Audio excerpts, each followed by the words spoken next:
The shadow in the mirror. Ella had always been fascinated by the old mirror in her grandmother's attic. It was massive, with an ornate gold frame covered in dust. The glass had a slight ripple, distorting the reflections just enough to make them look eerie. One rainy afternoon, with nothing else to do, Ella ventured into the attic. She stood in front of the mirror, watching as the dim light played tricks on the glass. But as she gazed into it, something felt off. Her reflection didn't quite match her movements. When she raised her hand, the reflection was just a fraction of a second too slow. She laughed nervously, brushing it off as a trick of the light. But then her reflection blinked. Ella si congelo. She hadn't blinked.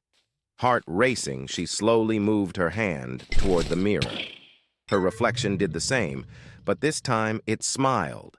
A wide, unsettling grin that didn't belong to Ella at all. She stumbled back, horrified, but the reflection didn't move. It remained in the mirror, staring at her, that grin still plastered on its face.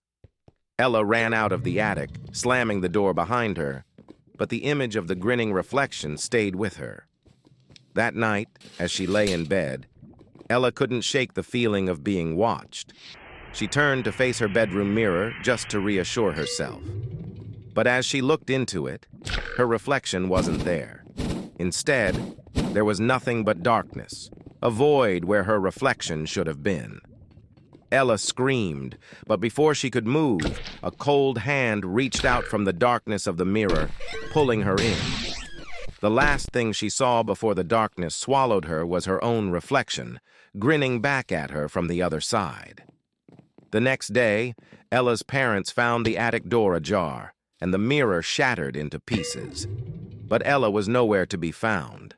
All that was left was a single shard of glass, with a faint reflection of a wide, unsettling grin.